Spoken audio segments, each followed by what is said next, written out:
Les mots qui rongent l'Institut supérieur de développement rural en ville de Goma sont profonds et nécessitent l'implication des autorités compétentes avant que le pire n'arrive. Si gestion de quelques membres du conseil de gestion de cette institution, elle fait face depuis le début de l'année académique au sit-in des enseignants qui accusent le directeur général de mégestion, de népotisme et d'absentéisme. Il se passe dans cette institution un problème de mégestion. Une mégestion que j'appelle mégestion administrative et en même temps une mégestion financière. Mégestion administrative dans le sens où cette institution, il y a ce qu'on appelle un comité de gestion. Dans ce même comité de gestion qui regroupe 4 personnes, il y a certaines de ces personnes-là qui sont exclues dans la prise de décision au sein de cette même institution. On remarque que les décisions qui sont prises là-bas sont des décisions concertées par un même groupe d'individus en écartant certaines autres personnes. D'où on remarque un malaise total dans la prise de décision, des suspensions qui tombent à tout moment sans pour autant concerter le secrétaire général académique. Mais gestion financière dans le sens où dans cette même institution, il y a des frais qui sont perçus sans pour autant qu'on ne voie pas sur le terrain que font ces frais. Monsieur les journalistes, je vais parler là-bas des frais de construction qui sont perçus, $20 par étudiant. L'institution n'a aucune parcelle, l'institution n'est construite nulle part, mais il y a $20 qui sont perçus dans les mains de chaque étudiant. Mais, monsieur les journalistes, je vais vous assurer que moi qui est devant vous, je suis le chargé des enseignements de cette institution. Mais, quand on pose au comité de gestion qu'on doit amener un enseignant quelconque, provenant d'une province X, d'un pays X, on nous dit qu'il n'y a pas d'argent. Alors on se demande, les $15 qui sont perçus sur chaque étudiant vont où? Ils font quoi?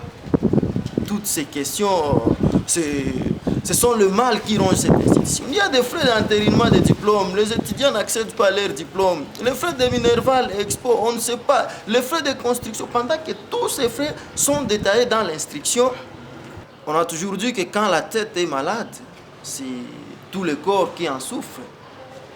Là, sans pour autant cacher, je peux pointer le numéro 1 de l'institution. Parce que c'est bien lui qui n'assume pas très bien son rôle. On a un directeur général absentéiste. Un directeur général qui n'assume pas très bien son rôle.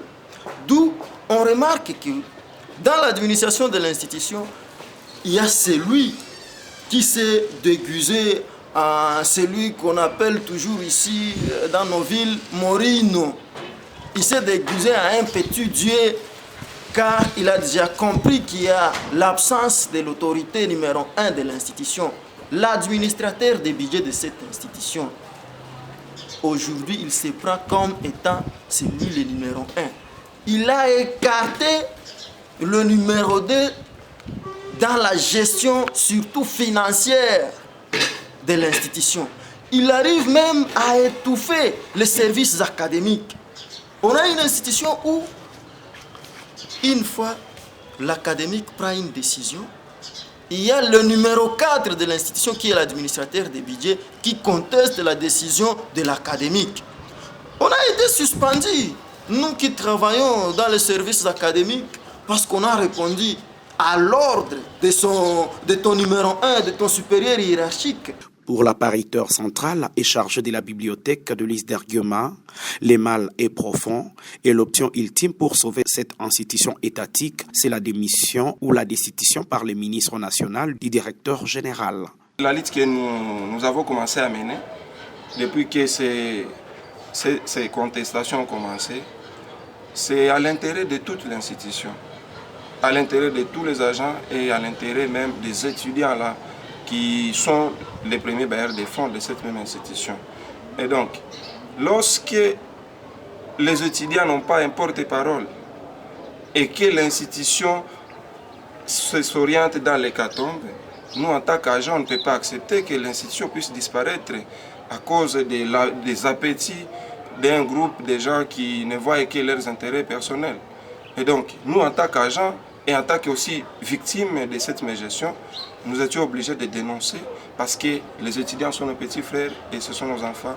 On ne peut pas accepter que leur avenir devienne sombre parce qu'ils n'ont pas un collège des étudiants. Le fait que ces collèges des étudiants ne défendent que les intérêts d'un groupe de gens qui les maintiennent là-bas. Nous avons essayé d'écrire à plusieurs instances et ces instances, dont d'abord la conférence des chefs d'établissement dirigée par un professeur sage, le recteur de l'UNIGOM, et qui aujourd'hui essaie de mettre l'UNIGOM sur la raille et sur la liste quand même des institutions ordonnées actuellement dans la ville. Et donc nous pensons qu'il va traiter cette question avec tout intérêt et qu'il va essayer de remettre de l'ordre dans ce secteur ici, dans la ville de Goma et dans la province de Nord Kivu, comme il a fait dans d'autres institutions qui ont connu les mêmes cas que nous. Eh bien, nos étudiants doivent garder espoir et doivent continuer à avoir confiance en nous. Parce que tout ce que nous faisons, c'est à leur intérêt et à l'intérêt de l'institution. Lorsque vous avez un comité de gestion qui vous fait payer de l'argent, de l'argent qui n'a aucun soubassement, conformément même aux instructions du ministère. En tout cas, le DG aujourd'hui qui a un numéro 4, l'administrateur des budgets, qui lui a rendu un mauvais service.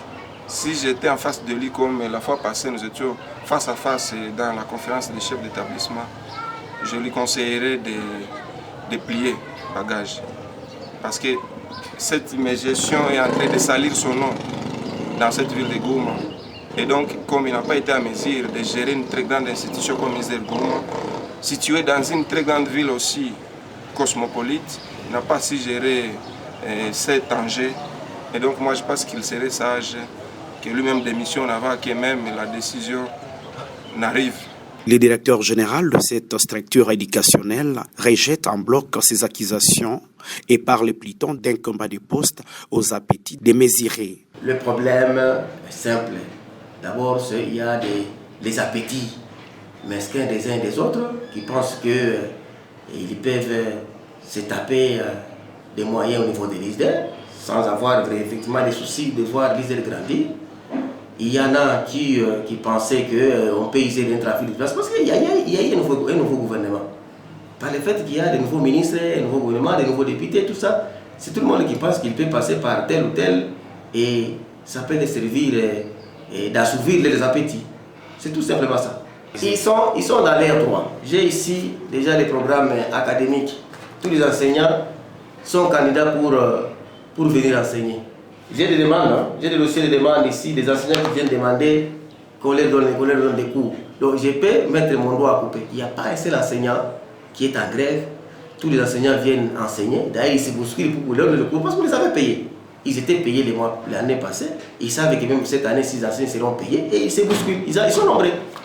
D'abord, je vous garantis que dans l'auditoire, c'est calme. Je vous mets en défi, vous ne verrez pas un seul. Nous avons des étudiants sages et majeurs.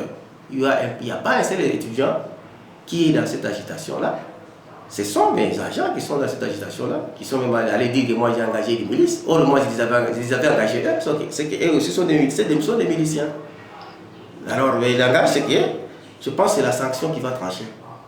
C'est la sanction, quand ils seront sanctionnés, ça va servir de pédagogie pour les autres.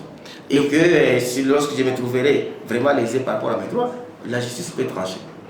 Bon, les étudiants, j'ai dit que je félicite mes étudiants par rapport à leur maturité, parce qu'ils ne sont pas dans ces petits jeux-là, ils savent ce qu'ils sont venus chercher.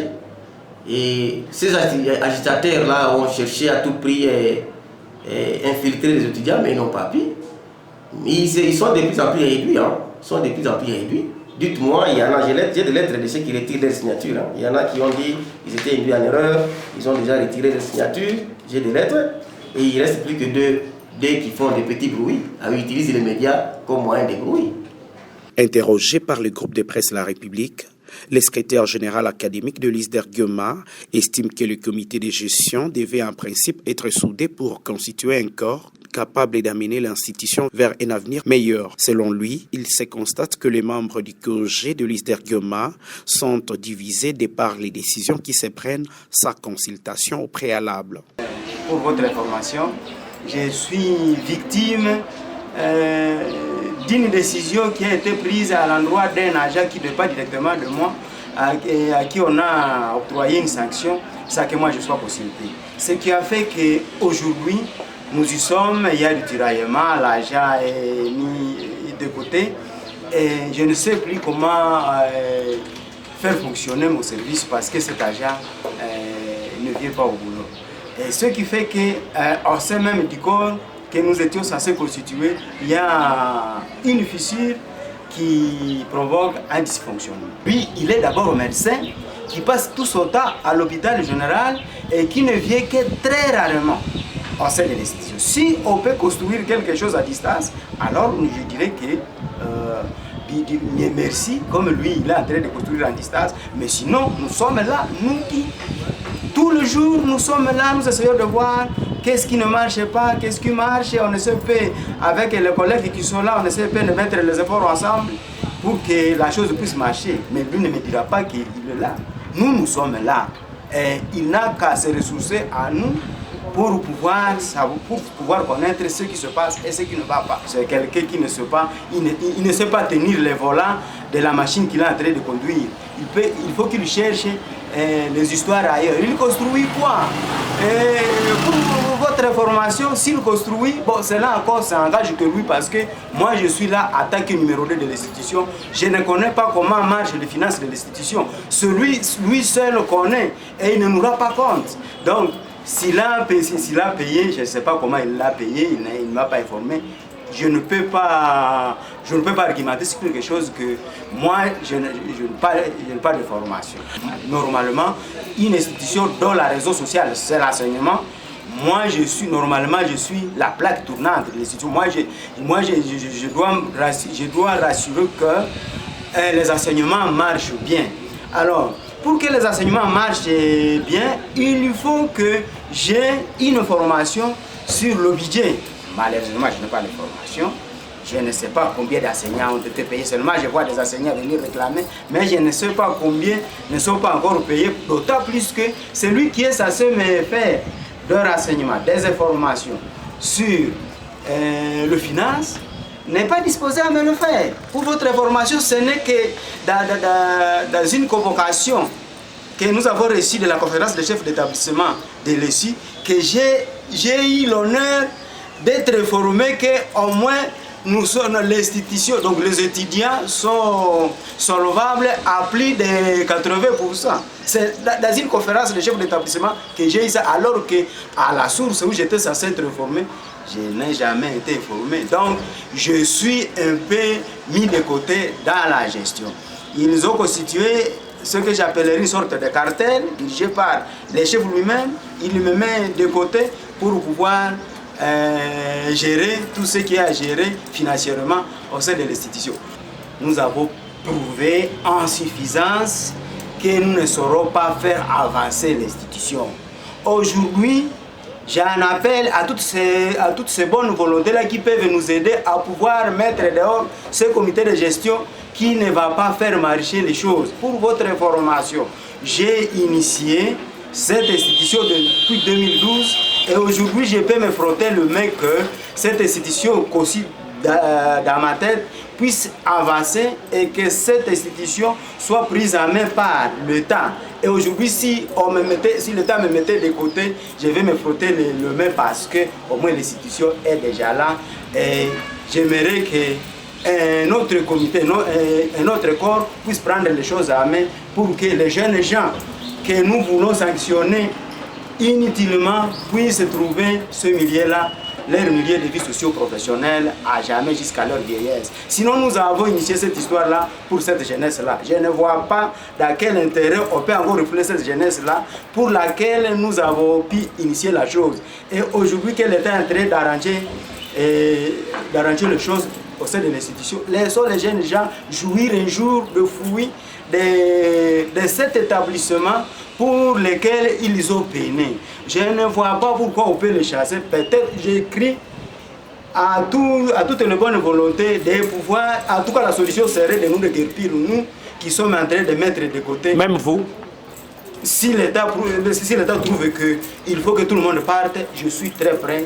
Je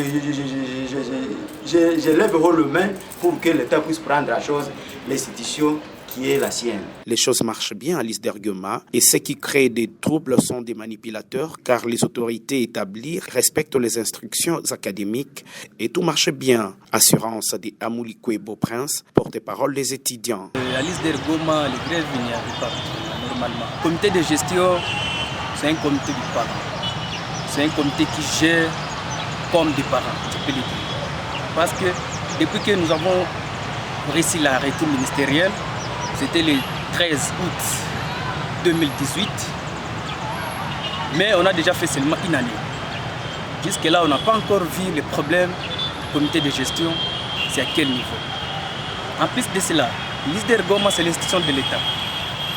L'ISDERGEMA respecte les normes de l'ESI. Le comité de gestion n'a pas de problème. Ce qui se passe à notre niveau, comme moi, les représentants, tous les étudiants de l'ISDERGEMA, à notre niveau et au comité de gestion, vraiment il n'y a pas de problème. Vous collaborez bien? On collabore très très bien, il n'y a pas vraiment de problème, il n'y a pas de conflit qui se soit de l'autre côté, il n'y en a pas vraiment. On collabore très bien avec le comité de gestion de l'ISDERGEMA. Notons qu'il y a soupé sous la guidance de la conférence des chefs d'établissement de l'ESI. Des recommandations pour remettre de l'ordre dans cette institution étaient prises et c'est entre autres la levée de la suspension des agents et la tenue régulière des réunions pour créer un climat de cohésion. Depuis, rien n'est fait par le comité de gestion et c'est plutôt une radicalisation des positions qui s'observent, d'où l'intervention du ministre s'avère